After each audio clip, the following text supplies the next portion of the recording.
Garia union কর্তৃক আয়োজিত 11 দলীয় জোটের আজকের এই নির্বাচনী জনসভার সম্মানিত ভাই সভাপতি, 11 দলীয় জোটের সম্মানিত নেতৃবৃন্দ, বিশেষ করে একটু আগেই যার বক্তব্য শুনে আমরা অত্যন্ত অনুপ্রাণিত হয়েছি, উজ্জীবিত হয়েছি। এই 11 দলীয় জোটের অন্যতম শরিক জাতীয় গণতান্ত্রিক পার্টির সম্মানিত সহ সভাপতি এবং আমাদের প্রেরণার উৎস, ওনার বাবাকে আপনারা সবাই চেনেন, যার বক্তব্য শুনে আমরা অনেক বেশি উজ্জীবিত হতাম। বাবার মতোই কণ্ঠস্বর, বাবার মতোই বক্তব্য। সেই আমাদের প্রিয় ভাই রাশেদ প্রধান সহ মঞ্চে উপবিষ্ট সম্মানিত নেতৃবৃন্দ, আমার সামনে উপবিষ্ট এই গড়িয়া এলাকার সম্মানিত শ্রদ্ধাভাজন ভাই এবং বন্ধুগণ, সাংবাদিক বন্ধুগণ, প্রশাসনের নিয়োজিত পুলিশ প্রশাসনের ভাইরা, আসসালামু আলাইকুম ওয়া রাহমাতুল্লাহি ওয়া বারাকাতুহু। সনাতন ধর্মের ভাই এবং বোনদের প্রতি আমার পক্ষ থেকে আদাব। আপনারা সবাই ভালো আছেন? আলহামদুলিল্লাহ। সময় খুবই কম, তাকরিবের নামাজ খুবই অত্যাসন্ন, আমি সংক্ষেপে শেষ করব। আমরা 1971 সালে আমরা যুদ্ধ করে, লড়াই করে আমরা একটি মানচিত্র পেয়েছিলাম, একটি স্বাধীন মানচিত্র পেয়েছিলাম, একটি স্বাধীন পতাকা পেয়েছিলাম। এর মতো এই বাংলাদেশকে স্বাধীন করেছি, নতুন বাংলাদেশ পেয়েছি। এদেশের মানুষ আশায় বুক বেঁধেছিল। স্বাধীনতার 54 বছরে আমরা যে স্বাধীনতা লাভ করতে পারিনি, এবার বুঝি স্বাধীনতার সেই প্রকৃত সুফল আমরা পেতে যাচ্ছি। এই 54 বছরে যে চাঁদাবাজি হয়েছে, এই বাংলাদেশকে নিয়ে যেভাবে খেলা করা হয়েছে, দুর্নীতিতে বারবার চ্যাম্পিয়ন করা হয়েছে, এবার বুঝি আমরা সেই দুর্নীতি মুক্ত বাংলাদেশ গড়তে যাচ্ছি, সেই চাঁদা মুক্ত বাংলাদেশ গড়তে যাচ্ছি। কিন্তু অত্যন্ত পরিতাপের বিষয় হলো, ওই 5ই আগস্টের রাত থেকেই সারা বাংলাদেশের যে চিত্রটি আমাদের চোখের সামনে ভেসে উঠেছে, যখন জামায়াত ইসলামী 5ই আগস্টের পরের দিন থেকে, ওই রাত থেকেই যখন আহতদের চিকিৎসার জন্য যখন আমরা প্রত্যেকটি হাসপাতালে ছুটে বেরিয়েছি, যখন আমরা শহীদ ফ্যামিলিগুলোর পাশে দাঁড়িয়েছি, জানাজায় যখন ব্যস্ত, শহীদ ফ্যামিলিগুলোর খোঁজখবর নিতে যখন ব্যস্ত, যখন আমরা দেশকে পুনর্গঠনের জন্য যখন আমরা ব্যস্ত হয়েছিলাম, তখন এই বাংলাদেশের একটি রাজনৈতিক দল, বাংলাদেশ জাতীয়তাবাদী দল বিএনপি, যুবদল, ছাত্রদল, তাদের সকল অঙ্গ সংগঠনগুলো ওই রাত থেকেই যেভাবে 16 বছর ধরে তারা যেন না খেয়েছিল এবং ক্ষুধার্ত হয়ে গিয়েছিল, ওই রাত থেকেই তারা চাঁদাবাজি, টেন্ডারবাজি, দখলবাজি, লুটতরাজ এমন ভাবে শুরু করলো, আজও পর্যন্ত সেই লুটতরাজ বন্ধ হয়নি। সম্মানিত ভাই আমার, আমরা দেখলাম যে চাঁদাবাজি বন্ধ হওয়ার কথা ছিল, চাঁদাবাজি বন্ধ হলো না, মানুষের পরিবর্তন হলো, হাতের পরিবর্তন হলো, কার্যক্রম একই থেকে গেল। আজকে এই গড়িয়ার যে বাজার, এই ব্যবসায়ীরা, আমার দৃঢ় বিশ্বাস, এই ব্যবসায়ীদের বুকের ভিতরে যদি আমরা মনের কথা যদি তারা বলতে পারত, সত্যি কথা যদি তারা বলতে পারত, প্রত্যেক দোকানি হয়তোবা ওই চাঁদাবাজদের খপ্পরে করেছিল, ওই চাঁদাবাজির শিকার তারা হয়েছে, কাউকে বলতে পারে না, কিন্তু তাদের বুকের ভিতরে একটা কষ্ট তারা লালন করছে, কবে এই চাঁদাবাজিদের কাছ থেকে মুক্তি পাওয়া যায়। আমি আপনাদের সামনে স্পষ্ট করে বলতে চাই, যারা ওই 5ই আগস্টের পর থেকে এখন পর্যন্ত যারা চাঁদাবাজির মধ্যে লিপ্ত রয়েছেন, যারা লুটতরাজ করেছেন, যারা টেন্ডারবাজি করেছেন, যারা জমি দখল করেছেন, যারা দোকানপাট দখল করেছেন, স্পষ্ট কথা, আমরা ক্ষমতায় আসার পরে এখন থেকে আপনারা সবাই লিস্ট করবেন, তালিকা করবেন, সময় আসলেই প্রত্যেককে তার ওই লুটতরাজের সবকিছু ফেরত দিতে হবে। ঘরে ঘরে গিয়ে হয় ফেরত দেবেন, নাইলে আপনাকে নিয়েছে সেগুলো বাধ্য করা হবে ফেরত দেওয়ার জন্য। আপনি কোনো মানুষের ওই কোন সম্পদ দখলের কোন অধিকার আপনাকে এই দেশের মানুষ দেয়নি। ওই চাঁদাবাজি করার জন্য এদেশের মানুষ লড়াই করে সংগ্রাম করে জীবন দিয়ে নতুন বাংলাদেশ গঠন করেনি। নতুন বাংলাদেশের স্বপ্ন ছিল, পরিকল্পনা ছিল নতুন রাজনৈতিক বন্দোবস্ত, চাঁদাবাজ মুক্ত বাংলাদেশ, দুর্নীতি মুক্ত বাংলাদেশ, টেন্ডারবাজ মুক্ত বাংলাদেশ, জুলুম মুক্ত বাংলাদেশ, মিথ্যা মামলা মুক্ত বাংলাদেশের স্বপ্ন নিয়ে এদেশের তরুণ সন্তানেরা, দামাল সন্তানেরা রক্ত দিয়ে জীবন দিয়ে আমাদের সামনে নতুন বাংলাদেশ উপহার দিয়েছে। ইনশাআল্লাহ আমি কথা দিচ্ছি 12ই ফেব্রুয়ারি নির্বাচনের মধ্য দিয়ে ইনশাআল্লাহ ভূমিদল বিজয় হবে। এখানে দলীয় জোটে রাষ্ট্র গঠন করবে এবং রাষ্ট্র গঠনের পরে জুলাই শহীদদের যে আকাঙ্ক্ষা ছিল সেই আকাঙ্ক্ষা আগামী দিনে বাস্তবায়ন করা হবে ইনশাআল্লাহ। সম্মানিত ভাই এবং বন্ধুগণ, আজকে ঠাকুরগাঁওর মানুষ আমরা অত্যন্ত অবহেলিত এলাকার মানুষ। আমাদের উন্নয়নের কোনো ছোঁয়াই ঠাকুরগাঁওয়ে লাগেনি। একটু পরে দিবেন প্লিজ, একটু পরে দিবেন স্বেচ্ছাসেবক ভাইরা, একটু পরে দিবেন, বিশৃঙ্খলা হচ্ছে প্লিজ। আমার কথা শেষ হয়ে যাওয়ার পরে দিবেন। আচ্ছা রোজা থাকলে দিয়ে দেন, রোজা থাকলে দিয়ে দেন, জি দিয়ে দেন, যাদের রোজা আছে তাদেরকে দিয়ে দেন। আমি বলছিলাম প্রতি 5 বছর পর পর এই জায়গায় আমরা এই ঠাকুরগাঁয় 3 জন এমপি উপহার দেই যারা মন্ত্রী হয়, কিন্তু অত্যন্ত দুর্ভাগ্যজনক আমরা এমপি উপহার দিয়েছিলাম, কিন্তু এই সকল এমপিরা, এই সকল মন্ত্রীরা ঠাকুরগাঁর মানুষকে কোনো কিছু উপহার দিতে পারেনি।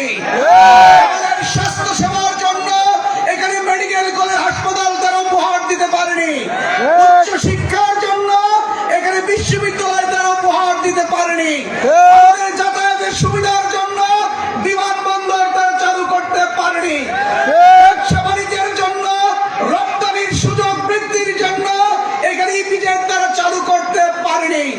এখানে কৃষি প্রধান দেশ, এই কৃষি প্রধান এই জেলা, কিন্তু এখানে কোনো কৃষি কলেজ নেই, এখানে ইঞ্জিনিয়ারিং কলেজ নেই, এখানে কোনো শিল্প প্রতিষ্ঠান গড়ে ওঠেনি, কলকারখানা গড়ে ওঠেনি। এই সকল এমপি মন্ত্রীরা শুধু নিজেদের নিয়ে ব্যস্ত ছিল, তারা পরিবার নিয়ে ব্যস্ত ছিল, তাদের দল নিয়ে ব্যস্ত ছিল, কিন্তু ঠাকুরগাঁওর আপামর জনতাকে নিয়ে তারা কোনো চিন্তা করেনি। ইনশাআল্লাহ আগামীতে আমরা সরকার গঠন করার পরে আমি কথা দিচ্ছি, আমি দেওয়ার হোসেন এই ঠাকুরগাঁয়ের স্বাস্থ্য সেবা নিশ্চিত করার জন্য এখানে আধুনিক মেডিকেল কলেজ হাসপাতাল প্রতিষ্ঠিত করা হবে, এখানে ইঞ্জিনিয়ারিং কলেজ নিয়ে আসা হবে, এখানে কৃষি কলেজ আসবে, এখানে বিশ্ববিদ্যালয় আসবে, বন্ধ হয়ে যাওয়া বিমানবন্দর চালু হবে, ইপিজেড চালু হবে, বড় বড় শিল্প প্রতিষ্ঠান গড়ে উঠবে, আর আমার ঠাকুরগাঁওর হাজার হাজার বেকার পড়ে থাকা সন্তানদের চাকরির সুযোগ তৈরি হবে ঠাকুরগাঁওর মধ্যে ইনশাআল্লাহ। আমরা বলতে চাই আমার এই ঠাকুরগাঁওর কোন সন্তানকে, কোন উঠতি বয়সের যুবতী, কোন যুবককে ওই নারায়ণগঞ্জ আর গাজীপুরে গিয়ে কম বেতনে ওই পোশাক কারখানায় চাকরি করতে হবে না। আমি আগামী দিনে এই তরুণদেরকে, এই যুবকদেরকে, এই বেকার তরুণ এবং যুবকদেরকে এই ঠাকুরগাঁয় শিল্প প্রতিষ্ঠান গড়ে তোলার মধ্য দিয়ে এই ঠাকুরগাঁয় তাদের চাকরির ব্যবস্থা করে দেব ইনশাআল্লাহ। আমরা বেকারদের হাতে, আমরা এই বেকারদের হাতে বেকার ভাতার নাম করে তাদেরকে পঙ্গু করে দিতে চাই না। সমস্ত বেকার যুবক যুবতীদের হাতে সম্মানের চাকরি দিয়ে, কাজ দিয়ে আমরা তাদেরকে সম্মানিত করতে চাই, তাদের মেধা যোগ্যতাকে আমরা কাজে লাগাতে চাই। সম্মানিত ভাই এবং বন্ধুগণ, আপনাদের এই গড়িয়ার আমি একবারে প্রত্যন্ত অঞ্চল আমি ঘুরে বেরিয়েছি, শুধু 9টা ওয়ার্ড নয়, এই ওয়ার্ডের অধীনে যে পাড়া মহল্লাগুলো রয়েছে সেখানেও আমি ছুটে গিয়েছি, কিন্তু দেখেছি রাস্তাঘাটের খুবই দুরবস্থা। অনেক রাস্তা কাঁচা আছে, যে রাস্তাগুলোতে বর্ষাকালে হাঁটা চলাফেরা করা যায় না, এখানে ড্রেনেজ ব্যবস্থার সমস্যা রয়েছে।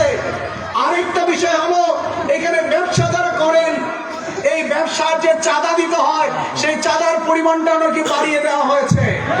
আমি ইনশাআল্লাহ আগামী দিনে আমরা বিজয় হওয়ার পরে আমি দোকানদারদের থেকে আশ্বস্ত করতে চাই, আপনাদের এই চাঁদা যারা বাড়িয়েছে আমরা এই চাঁদার হার আরো কমিয়ে দিয়ে ছিল, সরকারি ভাবে যে বন্দোবস্তটা ছিল, যেটুকু ছিল ততটুকুই আমরা করে দেবো ইনশাআল্লাহ।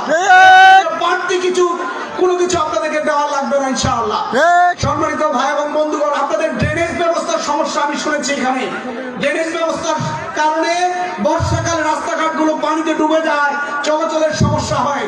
আগামী দিন আমরা ইনশাআল্লাহ আপনাদের ড্রেনেজ ব্যবস্থা করে দেব, পানি নিষ্কাশনের জন্য সুযোগ করে দেবো ইনশাআল্লাহ। পরিশেষে শুধু এটুকু বলবো, সম্মানিত ভাই এবং বন্ধুগণ, আজকে দুর্ভাগ্যজনক, আজকে আমাদের যে সনাতন ধর্মের ভাই এবং বোনেরা আছেন, তাদের কানে কানে গিয়ে একটা দল যারা এই 1.5 বছরে এই সনাতন ধর্মের বাড়িতে গিয়ে যারা লুটতরাজ করেছে, তাদের স্বর্ণ গহনা যারা লুটতরাজ করেছে, তাদের গরু ছাগল যারা লুটতরাজ করেছে, তাদের দোকানপাট যারা লুটতরাজ করেছে, তারা নিশ্চিত বুঝে গেছে যে এই হিন্দু সম্প্রদায়ের ভাই এবং বোনেরা তাদেরকে কখনোই ভোট দেবে না। একটু আগে একটি সমাবেশ থেকে আমি আসলাম, একজন হিন্দু সম্প্রদায়ের ভাইকে শুধু বলেছি যে ভাই আপনি কেমন আছেন, সাথে সাথে সে কেঁদে উঠলো। বুঝলাম তার অন্তরের মধ্যে অনেক ব্যথা, অনেক কষ্ট। যখন সে বলল যে ভাই বিশ্বাস করুন, এই 1.5 বছর কিভাবে আমার কেটেছে, আমার কষ্টার্জিত সেই সম্পদ যতটুকু আমার বাড়িতে ছিল, 5 আগস্টের রাতেই ওই বিএনপি ছাত্রদল যুবদলের লোকেরা লুটপাট করে ফেলেছে। আমি একটা গাভী পুষতাম, অনেক কষ্ট করে গাভীটাকে বড় করেছিলাম, সেই গাভীটা ওই রাত্রিতেই আমার কাছ থেকে জোরপূর্বক ছিনিয়ে নিয়ে এসেছে। আজকে তার মধ্যে অনেক কষ্ট, সে কেঁদে ফেললো, চোখের পানি ফেলে দিল। আমি বলতে চাই, প্রত্যেকটি ঘটনার জবাব দেওয়া হবে আগামী 12 তারিখ নীরব ব্যালট বিপ্লবের মধ্য দিয়ে ইনশাআল্লাহ। আমরা বলতে চাই, আমরা বিজয়ী হলে আমার হিন্দু সম্প্রদায়ের ভাইদেরকে, আমরা বোনদেরকে বলতে চাই, জামাত ইসলামী নেতৃত্বে 11 জন জোট ক্ষমতায় আসলে আপনাদের ধর্মীয় স্বাধীনতা থাকবে, আপনাদের নিরাপত্তা থাকবে, আপনাদের পূজা থাকবে, আপনাদের মন্দির থাকবে, আমাদের বন্ধের সিঁদুর থাকবে, তাদের শাখা থাকবে। কিন্তু আমরা আপনাদের নিরাপত্তার ব্যবস্থা করব, আপনাদের ধর্মীয় স্বাধীনতার ব্যবস্থা করব। মসজিদ যেভাবে পাহারা দিতে হয় না, আগামী দিন আপনার মন্দির যেন পাহারা দেওয়ার না লাগে, তার ব্যবস্থা আমরাই করবো ইনশাআল্লাহ। আজকে যেভাবে মুসলমান এবং হিন্দু সম্প্রদায়ের ভাই এবং বোনেরা যেভাবে একসাথে বসেছেন, আগামী দিনে এই ধরনের সম্প্রীতির ঠাকুরকে আমরা গড়ে তুলবো ইনশাআল্লাহ। আমরা বলছি একটি বাগান, এই ঠাকুরকে একটা বাগান হিসেবে আমরা গড়ে তুলবো। এই বাগানের এক একটি ফুল হবে মুসলমান, হিন্দু, বৌদ্ধ, খ্রিস্টান, সকল ফুলগুলো মিলিয়েই একটা সুন্দর বাগান হবে। যেই বাগানে আসলে সবাই এখান থেকে সুগন্ধি নেবে, এখান থেকে আনন্দিত হবে ইনশাআল্লাহ। আগামী দিনে ঠাকুর গায়ে ঢুকলেই সে সুগন্ধি পাবে, আনন্দিত হবে এবং উল্লাসিত হবে ইনশাআল্লাহ। এই ধরনের সম্প্রীতির ঠাকুরকে আগামী দিনে আমরাই গড়ে তুলবো ইনশাআল্লাহ। পরিশেষে আবারও সবাইকে আন্তরিকভাবে ধন্যবাদ জানাচ্ছি। আমি একজন আপনাদের মজলুম ভাই হিসেবে পরিশেষে এইটুকু বলে শেষ করবো, আপনারা এক সময় আমার জন্য অনেক দোয়া করেছিলেন, চোখের পানি ফেলেছিলেন যখন আপনাদের কাছে খবর এসেছিল আপনাদের সন্তান, আপনাদের ভাই দেলোয়ারকে রিমান্ডের নামে বর্বর আচরণ করা হচ্ছে, তার নখগুলোকে ওই প্লাস দিয়ে একের পর এক তুলে ফেলা হচ্ছে। যখন আপনার কাছে খবর এসেছিল দেলোয়ারকে ঝুলিয়ে রেখে, ঘন্টার পর ঘন্টা ঝুলিয়ে রেখে তাকে অনবরত পিটানো হচ্ছে, যখন আপনার কাছে খবর এসেছিল দেলোয়ারকে শুয়ে দিয়ে হাত পা বেঁধে ফেলে তার উপরে রোলিং করে তার শরীরের গোস্তগুলোকে ফেটিয়ে দেওয়া হচ্ছে, তার শরীরের হাড়গুলোকে ভেঙে ফেলা হচ্ছে, আপনারা দেখেছিলেন প্রায় 2 বছর পর্যন্ত ওই জুলুম নির্যাতনের কারণে আমি দাঁড়াতে পারিনি, আমি হাঁটতে পারিনি, আমাকে হুইল চেয়ারে করে কোর্টে নেওয়া হয়েছে, আমাকে কোলে করে কোর্টে নেওয়া হয়েছে। আপনারা কিন্তু সেটি ভুলে যাননি।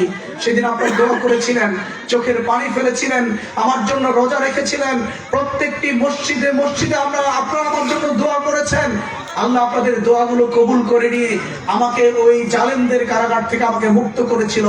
আমাকে আজকে সুস্থ অবস্থায় আপনাদের সামনে দাঁড়িয়ে কথা বলছি। আমি কথা দিচ্ছি, আগামী দিনে আমি আল্লাহ রাব্বুল আলামিনের যতদিন আমাকে বাঁচিয়ে রাখবেন, আমৃত্যু পর্যন্ত আল্লাহর গোলামির মধ্যে থাকবো আর মানবতার সেবার কাজ করে যাব, মানুষের সেবার কাজ করব, মানুষের উপকারের কাজ করব। আমি আপনাদের সেবক হতে চাই, আপনাদের শাসক নয়। ঠাকুরগাঁয়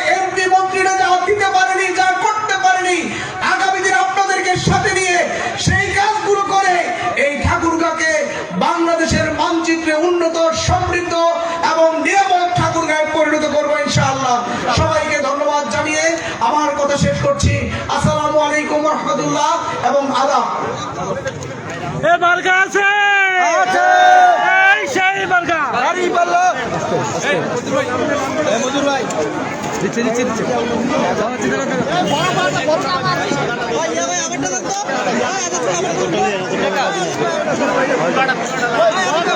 আলহামদুলিল্লাহ যে আজকের এই দাঁড়িপাল্লার পক্ষে দেলোয়ার ভাইয়ের পক্ষে যে নির্বাচনী জনসভা 13 নং গড়িয়া ইউনিয়ন কর্তৃক আয়োজিত হলো, এই জনসভাকে সাফল্যমণ্ডিত করার জন্য ইউনিয়নবাসীকে ধন্যবাদ, মোবারকবাদ। আজকের এই অনুষ্ঠান এখানে সমাপ্তি ঘোষণা করা হলো। বিশেষ করে মা বোন যারা আছে, আমরা পুরুষ ভাইরা একটু রাস্তাটা খালি করে দিব। মা বোনরা যেন, যারা অনেকেই রোজা আছেন, অনেক মা বোন রোজা আছেন। আজকে যেহেতু লাইলাতুল বরাত, শবে বরাতে রোজা আছেন অনেক মা বোন, আমরা রাস্তা খালি করে দিব অল্প সময়ের মধ্যেই, মা বোনরা যেন দ্রুত যেতে পারে। আর যে সমস্ত মা বোনদেরকে পানি দেওয়া হয়েছে, আশা করি সকলকে হয়তো আমরা দিতে পারি নাই, এর মধ্যে আপনারা একটু ভাগাভাগি করে ওয়াক্ত হলে, আজান হলে আপনারা মুখে পানি দিবেন। যে আজকের অনুষ্ঠান, আজকের জনসভা এখানে সমাপ্তি ঘোষণা করো। ঠিক আছে